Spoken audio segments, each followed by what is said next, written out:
Au Bénin, 1 heure de moins au Togo. Mesdames et messieurs, bonjour et bienvenue au journal. Quel est l'avis du gouvernement sur les sujets brûlants de l'actualité? Le porte-parole du gouvernement donne de la voix dans cette édition sur cette information. L'influence coloniale est-elle un frein au développement de certains pays? Éléments de réponse dans cette édition à travers un micro-trottoir. Et puis, comment procéder pour attirer le bon conjoint? Conseils et astuces vous seront proposés dans ce 13h. La page sportive est à suivre en fin d'édition afin de clore ce bulletin d'information. À nouveau, bonjour et bienvenue à tous.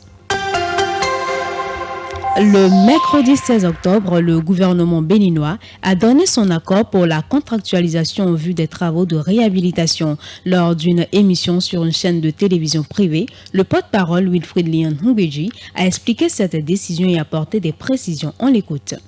La première l'était, et ça n'est pas la énième réhabilitation, mais la première, celle conduite par nos partenaires chinois l'était. À telle enseigne que quand les travaux de réhabilitation avaient été achevés, nous avons, souvenez-vous, abrité plusieurs rencontres internationales ici. D'autres pays qui n'étaient pas à jour venaient même jouer chez nous leur match à domicile, comme nous le faisons aujourd'hui en Côte d'Ivoire. Mais il s'est passé que entre le moment où ces travaux ont été achevés et le moment de leur dégradation, de la révélation de leurs insuffisances pertinentes, il s'est pas écoulé un très grand temps. Et c'est ça qui nous préoccupe, c'est ça qui fait que nous avons, depuis lors, engagé des expertises avec des cabinets de réputation internationale qui sont venus plusieurs fois expertiser, inventorier l'existant pour voir quels devaient être les points d'attention autour desquels les travaux de réhabilitation devront se conduire cette fois-ci. Cela a pris un peu de temps parce que il fallait challenger, être sûr que le diagnostic est bien posé et le gouvernement a fini par stabiliser le cahier des charges autour des axes de réhabilitation qu'il faut envisager au niveau de ce stade, principalement les points de faiblesse relevés par l'instance continentale de football, mais aussi tout ce qui aurait pu nous apparaître à nous-mêmes à travers les experts qui ont été commis pour faire l'objet de cette attention. Et c'est ça qui a débouché sur la décision d'autoriser la contractualisation avec un groupe réputé qui a fait ses preuves ailleurs et qui est sur le terrain pour que les travaux de réhabilitation soient conduits de main de maître et cette fois-ci avec l'assurance que une fois la réhabilitation achevée, nous aurons le temps de profiter le plus longtemps possible de ce qui aura été fait avant éventuellement de devoir un jour rafraîchir encore.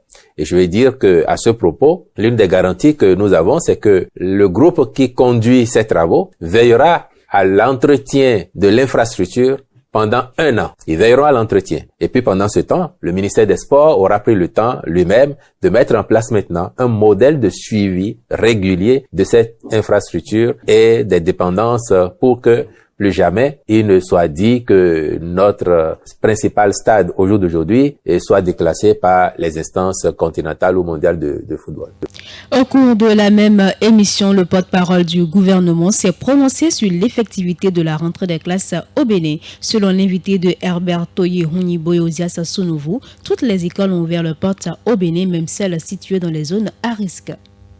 À l'heure où je vous parle, le point qui a été fait de la reprise de l'année scolaire ne nous indique pas qu'il y ait un seul village, une seule école où la rentrée scolaire, la rentrée académique n'ait pas été effectuée. C'est rassurant. Il y a quelques années, au moment de la rentrée, il y avait de fortes inondations et nous avions dû décaler pour certains de nos enfants la rentrée en prenant les dispositions pour que une fois qu'ils ont pu, on rattrape le programme déroulé. Cette année, partout sur le territoire national, les classes ont rouvert. Les enfants ont repris le chemin des écoles et nous n'avons pas de signalement, à l'heure où je vous parle, de villages, de communes où il n'y aurait pas eu rentrée de classe. Vous évoquez Karimama parce que vous savez que c'est une commune qui est parfois sujette aux tentatives d'incursion et djihadistes que nous avons, de malfaiteurs venant généralement de l'autre côté de la frontière. Mais Karimama fait partie du Bénin et le Bénin aujourd'hui tient l'entièreté de son territoire national. Nous veillons à ce que partout la présence des forces de défense et de sécurité soit de nature à dissuader l'ennemi et à rassurer nos compatriotes. Et c'est tout cela mis ensemble qui fait que, au jour d'aujourd'hui, on peut le dire, nous n'avons pas de cellules actives d'acteurs terroristes chez nous et nos enfants vont à l'école. Les activités se déroulent normalement partout sur le territoire national. Vous savez que nous avons aujourd'hui une agence de protection civile. Et cette agence est dotée de moyens qui lui permettent d'agir en cas de besoin. Il y a même un fonds dédié dont la ligne se trouve au ministère des Finances et les différents ministères concernés savent se concerter lorsque des alertes sont lancées. Mais par ailleurs, nous avons acquis des dizaines de barques au profit de ces communes et nous en avons commandé d'autres. Par rapport à l'existant de mémoire, je peux vous dire que en 2016, il y en avait que 8, en tout cas moins d'une dizaine. Depuis lors, nous avons acquis une trentaine et nous avons une nouvelle commande pour que, à terme, toutes les communes à risque potentiel d'inondation soient dotées de ces barques afin que, en cas de survenue désastre, les barques soient déjà sur place et que ce ne soit pas en ce moment qu'il faille courir pour aller les chercher. Donc nous avons anticipé, nous connaissons cette préoccupation et l'intérêt du gouvernement pour ces communes est le même que pour toutes les autres de notre pays. L'autre question qui n'a pas échappé à la vigilance des journalistes est la normalisation progressive des relations entre le Bénin et le Niger. Pour le porte-parole du gouvernement, Cotonou joue pleinement sa partition pour que les deux pays frères retrouvent leur convivialité d'antre-temps. Du point de vue du Bénin, il ne devrait pas y avoir de place pour les querelles entre nos deux pays, qui sont si liés par l'histoire, dont les peuples sont si proches et si liés. Il ne devrait pas. Les circonstances nous ont amenés à cela. Mais toutes les sagesses africaines vous enseignent aussi que la langue et les dents sont appelées à cohabiter éternellement, mais il leur arrive de se chamailler, de se battre. Et cela n'enlève rien à leur fraternité ou au bon rapport de voisinage qu'elles doivent entretenir. Il en va ainsi également de nos États. Et le Bénin et le Niger sont condamnés par l'histoire, par la nature, à coopérer parce que ils sont frères. Donc, passé les moments de friction évidente, tout ce qui peut être fait ou a pu être fait, tout ce qui pourra être fait pour consolider la dynamique qui est en cours, le Bénin accomplira sa partition et le Bénin est certain que les autorités nigériennes sont également dans cette dynamique désormais et que petit à petit, à terme, nous arriverons à un niveau de normalisation appréciable pour nos deux pays et surtout pour nos deux peuples. Mais vous savez que le Bénin a nommé un ambassadeur depuis un peu plus d'1 an. Les choses sont rentrées dans l'ordre puisqu'il a finalement été accrédité. Et là, mercredi dernier, le Conseil des ministres a, entre autres décisions, dont le compte-rendu n'a pas forcément fait cas, c'est que effectivement, le Bénin a marqué son accord pour l'accréditation de l'ambassadeur nigérien près notre pays. Et donc, à partir de ce moment-là, le reste serait les formalités administratives inhérentes afin que, dans quelque temps, il puisse mettre pied au Bénin. 13h08, parlons d'un autre volet. À présent, le pétrole nigérien continue d'affluer au Bénin. Après une période tumultueuse, les changements ont repris avec une intensité sans précédent. Suite au départ récent d'un 4e navire des eaux béninoises, un 5e a désormais accosté ce dimanche à 7h à la station terminale de Semegodji. Le navire mesure 275 mètres de long et est conçu pour transporter 130 000 tonnes de brut nigérien. Son chargement est prévu pour démarrer ce lundi 21 octobre 2024. Il quittera les eaux béninoises chargées de brut nigérien le mercredi 22 octobre en direction de la Malaisie pour les opérations de raffinage. Et quelques autres nouvelles au plan national toujours à travers cette compilation présentée par Carmen Rodeo. Le dernier délai pour le retrait des plaques d'immatriculation est fixé au jeudi 31 octobre prochain. L'Agence nationale des transports terrestres, ANAT, annonce que les plaques d'immatriculation non retirées seront détruites après le 31 octobre 2024. Les personnes dont les demandes remontent à plusieurs années sont donc invitées à se rendre dans les agences régionales pour récupérer leurs plaques et cartes grises avant la date limite. Passé ce délai, l'ANAT se réserve le droit de détruire les plaques non retirées conformément à la réglementation en vigueur. Pour entrer en possession de leurs plaques, les propriétaires devront fournir un justificatif de propriété. Ils ont également la possibilité de consulter leur dossier et de prendre rendez-vous en ligne. Des inondations occasionnent des pertes en vies humaines à Adjong dans le département de Lomé. Selon les propos rapportés par le média Bénin Web TV, l'inondation a non seulement occasionné des pertes en vies humaines, mais aussi des dégâts matériels et des disparitions d'animaux. La crue ayant été une surprise pour tous les habitants de la commune, seules les personnes qui disposent de pirogues ont pu tirer leur épingle du jeu. Les maisons ont été inondées, des greniers et des animaux emportés par les flots. Pour rappel, cette inondation est le résultat de la montée des eaux issues des dernières pluies. On parle économie pour finir. Le Bénin réduit sa dette auprès du fournisseur nigérien en énergie électrique NERC. La Commission nigériane de régulation de l'électricité a indiqué dans un rapport récent que pour le deuxième trimestre de l'année en cours, le Bénin, le Niger et le Togo ont effectué un versement de 9,81 millions de dollars sur une facture totale de 15,60 millions de dollars qui leur incombe. Cette action a donc permis aux trois pays voisins de réduire leur dette à 5,79 millions de dollars. Le document stipule que le négociant béninois en énergie électrique auprès de la NERC ainsi que son homologue nigérien se sont acquittés de la totalité de leur dette. Cumulativement, les clients bilatéraux internationaux ont payé un total de 16,65 millions de dollars. La publication de ce rapport intervient 2 mois après la diffusion d'un communiqué par la Société béninoise de production de l'énergie, SBPE. Un communiqué dans lequel cette dernière a rassuré sur le statut de bon client du Bénin chez la NERC. Il faut rappeler que la réaction a été faite face à la multiplication de rumeurs faisant état de coupures imminentes d'électricité venant du Nigeria pour des raisons de dette ou de factures impayées pour importation de l'électricité. Je vous en touchais un mot en début d'édition. Le développement d'un pays africain repose sur l'innovation, l'investissement dans l'éducation et les infrastructures, ainsi que la valorisation de ses ressources humaines et naturelles. Cependant, les pays africains doivent-ils forcément rompre avec l'influence des anciennes puissances coloniales pour se développer de manière autonome? Élément de réponse dans ce micro-trottoir réalisé par Samuel Cora.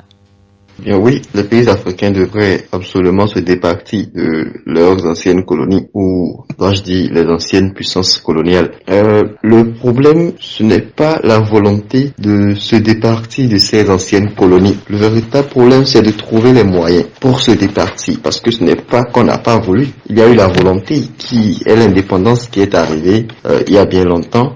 Mais puisqu'il n'y avait pas les moyens pour se départir des pays, la volonté n'a pas porté ses fruits. La volonté, c'était l'indépendance. Les gens ont voulu, oui, on veut être indépendant. On a demandé l'indépendance, on s'est battu pour ça et les gens leur ont accordé l'indépendance. Maintenant, il n'y avait pas les moyens. Les moyens, c'est quoi? C'est leur capacité. C'est la capacité des pays africains à pouvoir subvenir à leurs propres besoins. C'est la capacité à pouvoir être autonome, à ne pas devoir à chaque fois retourner vers les anciennes puissances avec qui ils auraient voulu rompre les liens pour demander de l'aide. Donc oui, les pays africains devraient se départir des anciennes colonies, mais il ne s'agit pas seulement de trouver la volonté, il faut également trouver les moyens réels de pouvoir se départir des anciennes colonies. Ce qui est souhaitable, c'est qu'à la longue, les pays africains se libèrent des relations et des liens qui les unissent avec les pays occidentaux, parce que ces pays auront toujours leurs intérêts en Afrique et les partenariats, les traités qui sont signés avec ces pays leur profitera toujours. Les constructions, les routes qui nous aident à construire, tout ça, ce sont des dettes pour les pays africains, des dettes qu'il faudra payer et dont la solvabilité n'est pas pour maintenant, mais pour au moins des décennies. On va se détacher des puissances coloniales. Bon, c'est bien évident, hein. Étant donné que dans le contexte actuel, beaucoup de pays africains ont pris conscience du mal que ces pays-là ont engendré dans le processus de développement de leur pays et tout. Donc il va falloir, c'est une obligation aujourd'hui, c'est même impératif de se passer de ceux-là et de pouvoir créer nous-mêmes, de pouvoir se lever nous-mêmes et créer ce qui est important pour nous, puisque nous savons ce qui est important pour nous et nous savons aujourd'hui comment les créer. Nous avons les intellectuels qu'il faut pour le faire et il va falloir s'unir pour le faire. Donc se détacher, oui, moi je pense que c'est évident et je pense qu'il est temps de le faire. Ce journal se poursuit, nous parlons un autre volet à présent. L'ail est une espèce de plante potagère dont les bulbes à l'odeur et au goût assez fort sont utilisés en cuisine. Originaire d'Asie centrale, l'ail regorge de plusieurs vertus, tant sur le plan sanitaire que spirituel. Dans cette édition, on s'intéresse aux vertus spirituelles de l'ail et avec Dr Aka Félix, découvrons ses bienfaits à travers certaines préparations. L'ail, c'est un élément qui peut nous protéger contre certaines forces négatives. Si vous vous sentez attaqué par des énergies négatives, vous sentez que les choses bloquent et tout ça, vous écrasez 2 ou 3 morceaux d'ail et puis qu'est-ce que vous faites? Vous écrasez cela et vous versez sur ces 2 ou 3 morceaux d'ail écrasés, vous versez à peu près 4 à 5 grosses cuillères d'huile. Vous mélangez, vous laissez reposer au moins 1 heure de temps. La préparation est prête, vous prenez ça pour vous enduire tout le corps. Quand vous frottez sur tout le corps, de cette façon-là, non seulement l'ail embellit votre peau, parce que l'huile aussi qui accompagne l'ail est de bonne qualité, l'huile d'olive par exemple ou de sésame, mais vous vous protégez contre des forces négatives. Donc ça veut dire que vous frottez de la tête jusqu'aux pieds, jusqu'à la plante des pieds avec cette ail-là. Maintenant, vous pourrez appuyer ça, pour ceux qui sont très religieux, très pieux, pour appuyer ça avec un psaume. Par exemple, le psaume 91. Tous ceux qui lisent un de ces livres sacrés savent que dans le psaume 91, il est bien dit « Celui qui demeure sous l'abri du Très-Haut repose à l'ombre du Dieu Tout-Puissant ». Donc, c'est un psaume de protection. On peut lire ça 3 fois, 4 fois, 5 fois, puis s'enduire de cette préparation-là. Maintenant, on peut prendre aussi un morceau d'ail et le mettre sous sa tête dorée. Ça nous permet de faire de bons rêves. On peut prendre aussi un morceau d'ail, le mettre sous le lit ou dans la chambre. Ça aussi, ça permet d'absorber les impuretés. Dès que vous voyez qu'au bout de 4 jours, 5 jours, l'ail commence à devenir marron, vous jetez parce qu'il a absorbé un certain nombre d'impuretés et puis vous mettez un autre morceau d'ail. Ça, c'est la possibilité d'utiliser l'ail de cette façon-là. Maintenant, vous pouvez aussi enlever 1 ou 2 morceaux d'ail, enlever la fine pellicule, puis mettre ça dans la poche. Comme ça fait barrière à des mauvaises énergies, forcément, ça va aussi attirer la prospérité vers vous. Ça va attirer aussi l'argent vers vous. Ça va attirer aussi les conditions vibratoires pour que les moyens financiers viennent. Voilà une des possibilités ou des possibilités qu'on peut utiliser avec l'ail. Nous allons rester dans le registre spiritualité. Un conjoint est la personne, homme ou femme, unie à une autre par les liens du mariage. Ce statut impose des droits et des devoirs. Dans le langage courant, on parle aussi d'époux et d'épouses, ou de mari ou de femme. Comment avoir un bon conjoint? Le naturothérapeute Dr Aka Félix nous en parle. Sur certains psaumes, les psaumes qu'on trouve par exemple dans les Bibles. Ces psaumes-là ont été écrits par celui qu'on appelait David, Daouda, en chose en musulman, Daouda. Ça a été écrit par Daouda, David, près de 500 ans avant l'ère où on a parlé de Jésus. Nous ne sommes pas directement chrétiens pour parler de religion. Ces psaumes-là sont ouverts à tous ceux qui veulent utiliser des clés qui ont été glissées dans ces psaumes pour avancer dans la vie de tous les jours. Beaucoup de personnes m'ont posé des questions, à savoir comment pouvoir obtenir l'amour, avoir un bon mari, obtenir l'amour et avoir une belle femme. Je me suis penché dessus et j'ai tiré 3 psaumes qui peuvent aider ces personnes-là à créer les conditions vibratoires pour une bonne rencontre.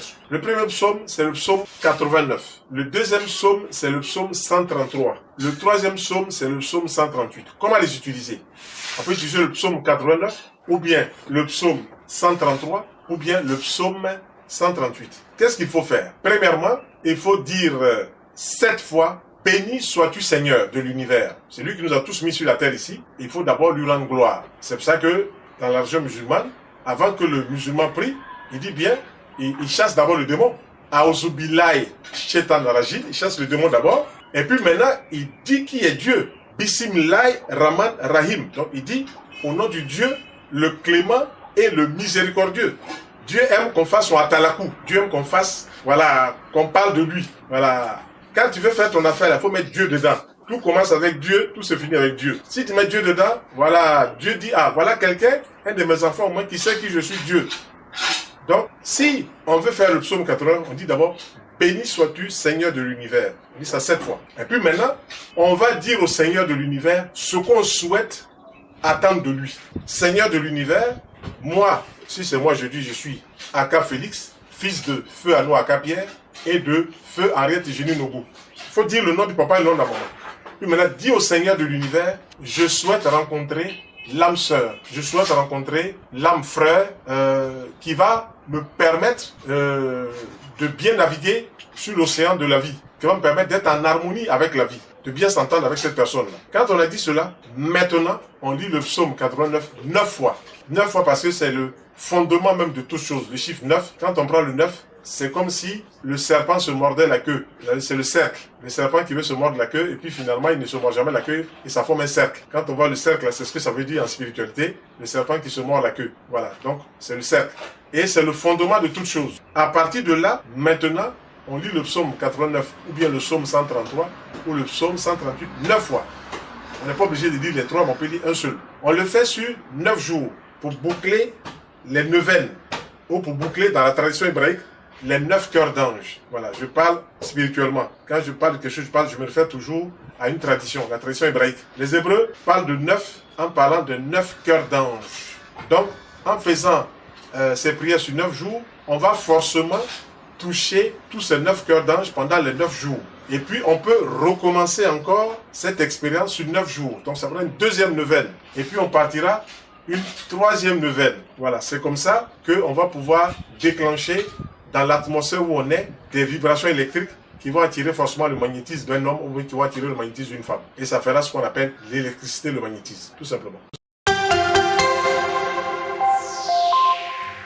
Si vous venez de nous prendre au vol, sachez que vous êtes à l'écoute de Radio Afrique Santé. Ce journal se poursuit. Nous parlons littérature à présent. La littérature béninoise vient de s'enrichir d'un nouvel ouvrage. Il s'agit de la pièce de théâtre Kenessi ou la rançon du sang dans les méandres de la cybercriminalité. Écrite par l'écrivain et acteur politique Yaya Oseni, la cérémonie de lancement de ce chef-d'œuvre a connu la présence de nombreuses personnalités, parmi lesquelles le préfacier de l'œuvre Jean-José Bankole. Il replace par ailleurs l'œuvre dans son contexte.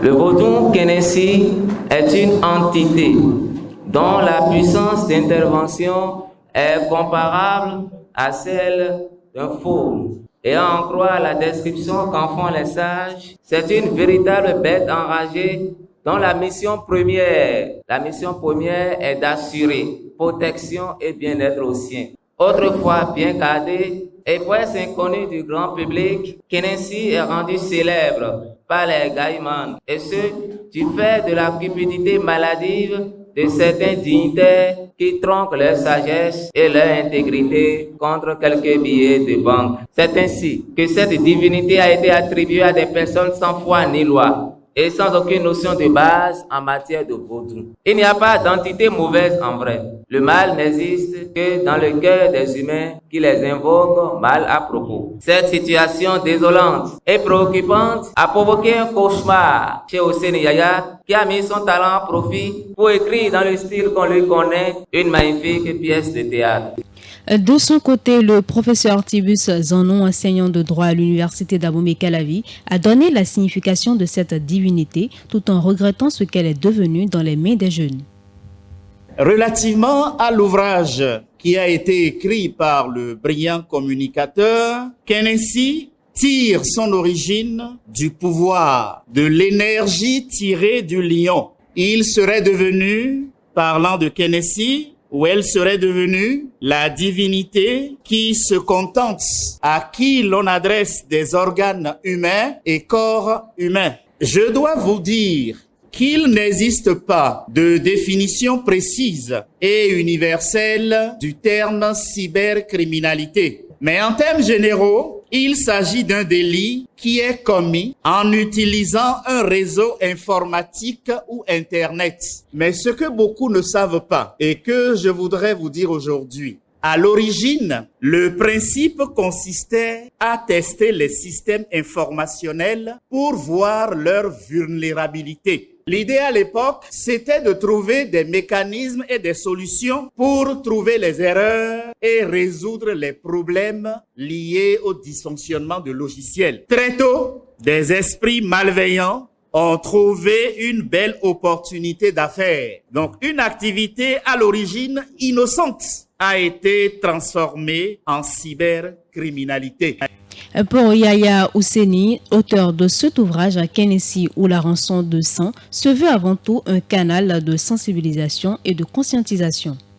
La société secrète existe, les vaudous non intellectuels existent, ils combattent ce fléau-là Moi, j'ai vu des gens comme Bertin Corvi qui étaient heureux par rapport à cet ouvrage. Il m'a rappelé, c'est comme s'il avait lu l'ouvrage. La divinité Kenefi est une divinité de guerre. Elle ne vit que de sang. Elle est incontrôlée et incontrôlable. Elle n'a pas de prêtre, elle n'a pas de prêtresse. Aux mains de jeunes, elle devient une âme de destruction massive. D'où les canages. On peut l'installer partout. Sous le siège d'une moto, le siège d'une voiture, en bas d'un lit, en bas d'un fauteuil. Vous y asseyez, il se connecte à vous, il boit votre sang, vous rentrez à la maison, dépourvu de votre énergie vitale et vous mourrez. Ce n'est pas forcément parce que on parle de rumeurs, mais les rumeurs voudraient que l'on retienne que les filles du bar, les filles travaillant dans les bars, les buvettes sont sacrifiées à la petite semaine en catimini. Quelles sont les valeurs que l'on transmet à l'école, à la maison d'abord? Quand on fait croire à l'enfant que l'argent est empereur, que l'argent est richesse et que le droit d'aînesse n'a pas droit de cité, il y a un problème. Les enfants à la maison ont besoin de repères. D'abord, à la maison, il faut que les mentalités changent parce que c'est la première cellule où on transmet des valeurs. Ensuite, l'école. Grosse machine qui fabrique des chômeurs. Grosse machine où le matériel, le paraître, la voix a pris le dessus sur l'être. Il faut que l'école revienne aux premières valeurs. Il faut que les politiciens soient des éducateurs, des transmetteurs de savoir. Quand les jeunes viennent en politique, ils doivent savoir que on transpire avant d'accéder à des postes de responsabilité. C'est pas en assassinant les gens, c'est pas en tuant les gens, c'est pas en violentant les autres, c'est pas en écrasant les autres que on accède au pouvoir. À présent, quelques nouvelles hors de nos frontières. C'est une présentation de Samuel Cora. On commence cette page internationale en allant tout droit au Burkina Faso où la première reconstruction mammaire par greffon a été réalisée. C'est la première fois qu'une telle opération est effectuée au Burkina Faso. La patiente atteinte d'un cancer du sein et ayant subi une mastectomie a bénéficié de cette technique innovante. Le professeur Dani Zongo, coordonnateur du programme national de lutte contre le cancer, a expliqué que la technique utilisée, appelée DIEP, consiste à prélever un bloc de peau et de graisse abdominale alimenté par l'artère épigastrique inférieure profonde. Ce tissu est ensuite greffé sur la zone mammaire en reliant les vaisseaux thoraciques pour assurer la suivi de la greffe. Professeur Zongo a précisé qu'il s'agissait de la procédure la plus complexe en matière de reconstruction mammaire, nécessitant 8h30 de chirurgie. En plus de reconstruire le sein, cette technique offre une plastie abdominale tout en évitant l'usage d'implants ou de corps étrangers. Par ailleurs, il a souligné l'importance de la collaboration avec des experts suisses pour mener à bien cette intervention. Au Sénégal, Bougane Gueye, président du mouvement Gumsabop, n'est plus libre de ses mouvements. Dans un communiqué, la gendarmerie a expliqué les circonstances entourant cette arrestation. Selon leur version des faits, Bougane Gueye, en provenance de Sémé, se rendait à Bakel avec un cortège composé de 13 véhicules. À son arrivée au niveau du poste de gendarmerie de Bondji, les gendarmes lui ont demandé de marquer un arrêt momentané pour des raisons de sécurité afin de laisser passer le convoi du président de la République. Cependant, d'après Sud Quotidien, Monsieur Bougane Gueye a catégoriquement refusé de se conformer aux instructions des gendarmes et a choisi de passer le barrage par la force, incitant le reste de son cortège à le suivre. Une opposition qui a provoqué une intervention rapide des forces de gendarmerie. Le commandant de la compagnie de gendarmerie de Bakel a ordonné l'intervention d'un peloton de l'escadron de surveillance et d'intervention pour intercepter le convoi. Et pour finir, on parle élection. Les Gabonais sont appelés aux urnes le 16 novembre prochain pour voter par référendum le nouveau projet de constitution, étape clé vers le retour à un régime civil promis par la junte après le coup d'État de 2023, a annoncé le gouvernement de transition. Dernière étape de la procédure, lancée après la destitution du président Ali Bongo, le projet de loi fondamentale a été adopté jeudi en Conseil des ministres, indique un communiqué transmis dans la soirée par Laurence Ndong, porte-parole du gouvernement mené par le général Brice Nguema Oligui. Le Conseil des ministres a exprimé sa satisfaction concernant l'aboutissement du projet de nouvelle constitution. La prochaine étape décisive du processus de transition sera l'organisation du référendum constitutionnel, indique ce communiqué. Il précise que 4 décrets ont été adoptés pour encadrer la procédure, dont l'un convoque le collège électoral le 16 novembre 2024 et un autre précise que les électeurs auront le choix entre 2 bulletins, oui et non. Le nouvel homme fort du pays, le général Oligui, a promis de rendre le pouvoir aux civils en termes de processus de transition. Il ne cache pas son intention de remporter l'élection présidentielle fixée à août 2025.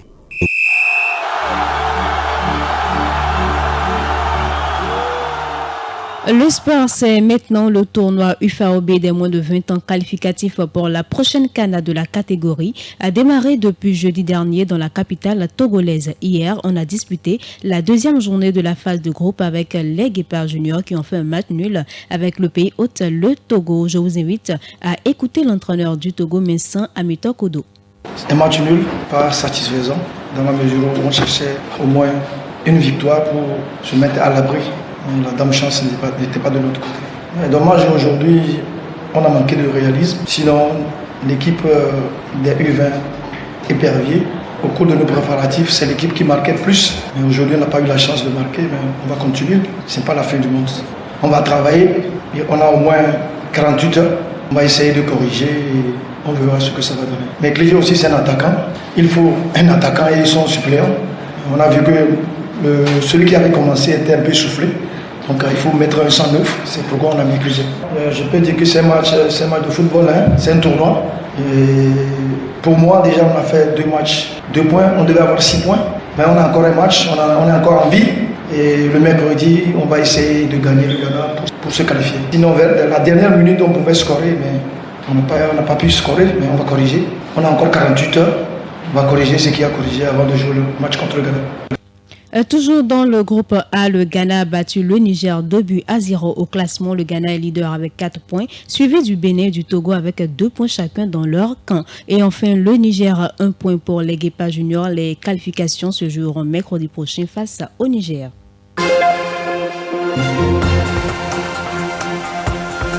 C'est la fin de ce bulletin d'information sur Radio Afrique Santé. Merci à Arissou Adamou et à Carmen Rodéou pour la coordination technique et éditoriale de ce journal. Au micro, je suis Mathilde Aïmon. Merci de nous avoir suivis.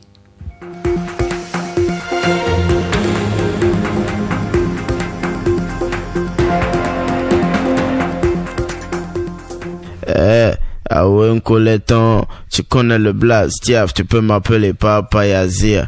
Suis ton Djabigan sur Radio Afrique Santé et en Daïtois, choua.